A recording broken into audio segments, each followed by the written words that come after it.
चलिए देखिए, आज हम एक 10th के लिए नया चैप्टर शुरू करने वाले हैं। क्या? द्विघातीय समीकरण। क्या भैया?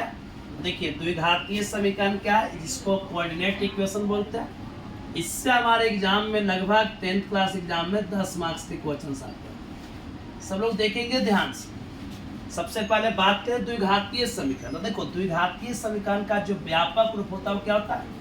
X square plus b x plus c equal to 0। लेकिन याद रखना कि ए का वैल्यू 0 नहीं होगा, बी और सी का वैल्यू 0 हो जाएगा, लेकिन ए का वैल्यू 0 नहीं होगा। दूसरी बात देखिए, अब द्विघातीय जो समीकरण होता है, इस समीकरण में जो मूल यानी शून्यक निकालेंगे, इसके में एक्स का जो मान निकालेंगे 2 को निकलेगा।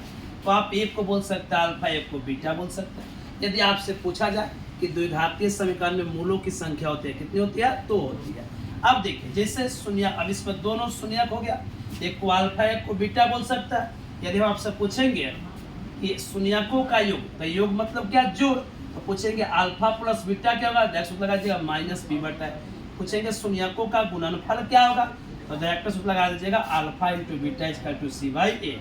अब देखिए, जो द्विघातीय समीकरण का प्रश्न होगा, इसको हल करने के कितने विधि या 3 विधि। देखिए कौन कौन सी विधि है। एक पहला गुणनखंड विधि होगी, दूसरा द्विघातीय सूत्र प्रकरण विधि होगी, तीसरा पूर्ण वर्ग विधि होगी। देखिए, गुणनखंड विधि से किसी भी समीकरण को हल करने का क्या तरीका है। जैसे देखिए, यहाँ पर एक आपके सामने हम क्वेश्चन रख दिए, 2x स्क्वायर प्लस 3x और प्लस 1 का हल गुणनखंड विधि से करें। देखो, हल करने के क्या तरीका है। तो आप सबसे पहले इसको सॉल्व करेंगे। सॉल्व में जो क्वेश्चन दिया उसको लिख दीजिए एक बार, 2x स्क्वायर प्लस 3x और प्लस 1 समीकरण है, तो इक्वल टू में 0 जोड़ दीजिए। अब देखिए, हल करने का क्या तरीका है कि आप एक्स स्क्वायर के गुणांक को ए बोलते हैं। क्यों? देखो, यहाँ पर एक्स स्क्वायर का व्यापक फॉर्म हम ए बोले, जरूरत नहीं कि आप ए बोले, आप p x square q x r equal to 0 लिख सकते हैं, कोई दिक्कत नहीं है। तो आप देखिए, यहाँ पर एक्स स्क्वायर का गुणांक 2 है और अचर पद 1 है, तो 2 और 1 का गुणा कर लो, 2 हो गया। अब इसको फैक्टर करो, तो 1 और 2 में करोगे ना, तो देखिए ध्यान से, अब बीच वाले पद को तोड़ना है, जोड़े चाहे घटाए, मेरा 3 आ जाना चाहिए। देखिए ध्यान से, 1 और 2 को जोड़ेंगे तो 3 आ जाएगा, गुना करेंगे तो 2 आ जाएगा। मतलब इसका जो फैक्टर तोड़ेंगे 2x और प्लस 3x को लिख सकते हैं क्या? तो 2x और प्लस x और प्लस 1। अब देखिए, इसको मिटा देते हैं। अब देखिए यहाँ पर क्या आ जाएगा? इक्वल टू में 0। अब देखिए यहाँ पर 2 पार्ट दिख रहा है और फिर यहाँ भी 2 पार्ट। तो इस 2 पार्ट में कॉमन क्या दिख रहा है? तो 2x कॉमन ले सकता है, तो इसमें से क्या बच जाएगा? x plus 1। यहाँ कुछ कॉमन नहीं दिख रहा है, तो 1 कॉमन हो जाएगा, x प्लस 1। जब कोठा के अंदर दोनों चीज बराबर आएगा, समझिए कि आपने सही किया।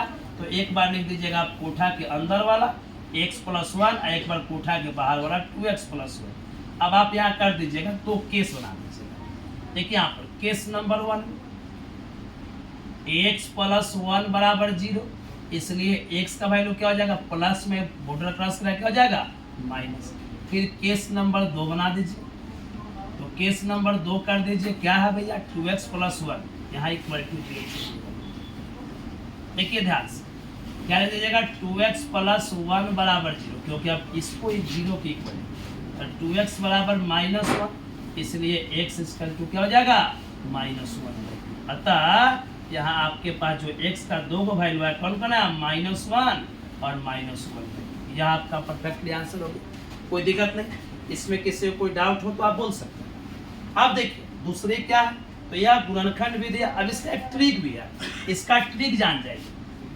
गुणनखंड विधि का ट्रिक, किसी भी क्वेश्चन को आप जल्दी से कैसे हल कर सकते हैं, डायरेक्ट x का मान निकालेंगे। देखो, सबसे पहले हम क्या कहते हैं कि इसको गुना कर लीजिए, तो 2 और 1 का गुना करेंगे, कितना आएगा? 2।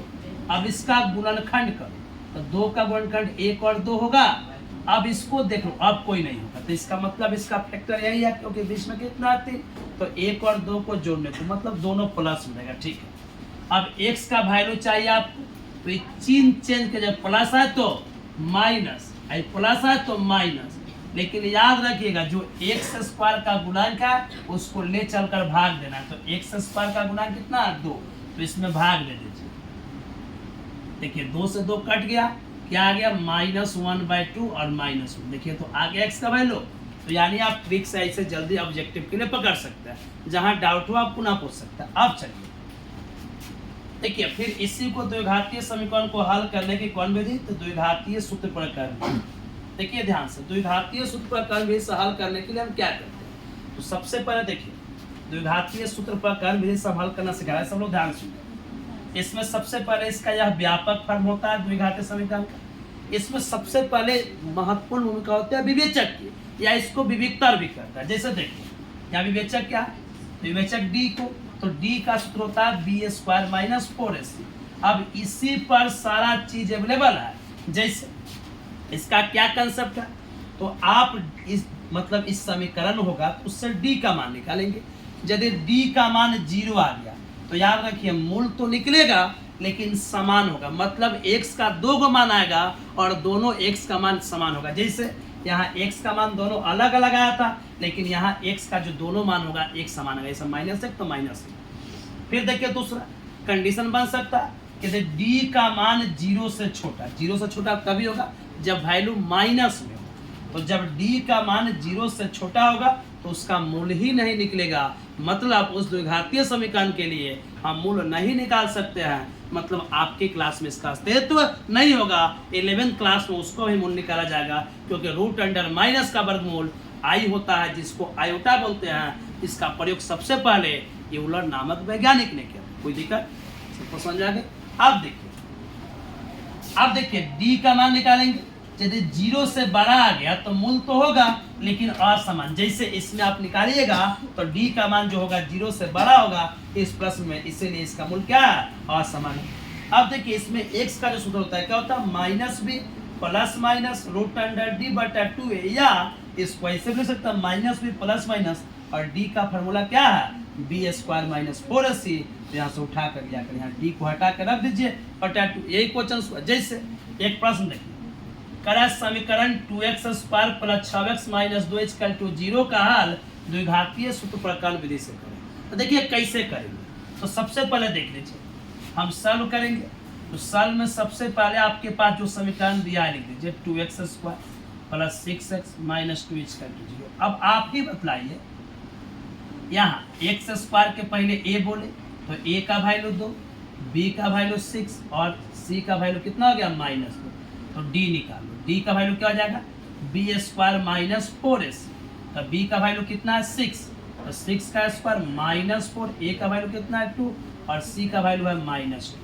तो 6 का स्क्वायर 36 माइनस माइनस का हो जाएगा प्लस, 4 दूना 8 दूना 16, इसको जोड़ देंगे कितना हो जाएगा 52। क्या हो जाएगा 52। अब देखिए हमको x का मान पूछा गया, मतलब इसका जो वैल्यू है 0 से बड़ा है तो इसका 2 मूल निकलेगा, लेकिन दोनों असमान होगा। आइए क्या होगा, तो x का सूत्र लगा दो -b plus minus root under D बटा 2। तो देखो माइनस b का वैल्यू कितना है 6, 6 लिख दो, plus minus root under D, तो d का वैल्यू कितना है, d का डायरेक्ट वैल्यू कितना निकाल दिए 52, तो 52 लिख दो। अब बटा 2a, तो 2 गुना a का वैल्यू कितना निकाल दिए 2। अब देखो ध्यान से -2 प्लस माइनस 52 का वर्गमूल हो जाएगा 2√13, क्योंकि देखो 52 का 13 का भान होगा तो 4 का वर्गमूल 2 हो जाएगा, लेकिन 13 का तो नहीं निकलेगा तो उसको रूट में ही छोड़ देंगे। बटा 2 दूना 4, ऊपर से क्या कमन ले सकता है 2 कमन लेंगे, तो -3 प्लस माइनस √13, अब बटा कितना हो जाएगा 4। ये देखो 2 दूना 4, यानी x का 2 का वैल्यू कौन बना जाएगा, देखो -3 प्लस √13 बटा 2, एक बार देखो प्लस में एक बार माइनस -3, अब इसको एक बार माइनस में, तो -√13, अब बटा कितना हो जाएगा 2। आ गया समझ में। देखो यहाँ दोनों असमान है, क्योंकि यहाँ प्लस जोड़ा जा रहा है, यहाँ -3 में 13 को जोड़ा गया, लेकिन यहाँ -3 में 13 क्या किया गया, घटाया गया। आ गया समझ में। यदि आ गया समझ में और किसी प्रकार कोई डाउट हो तो आप वीडियो में कमेंट अवश्य करें। चलिए आज के लिए जय हिंद।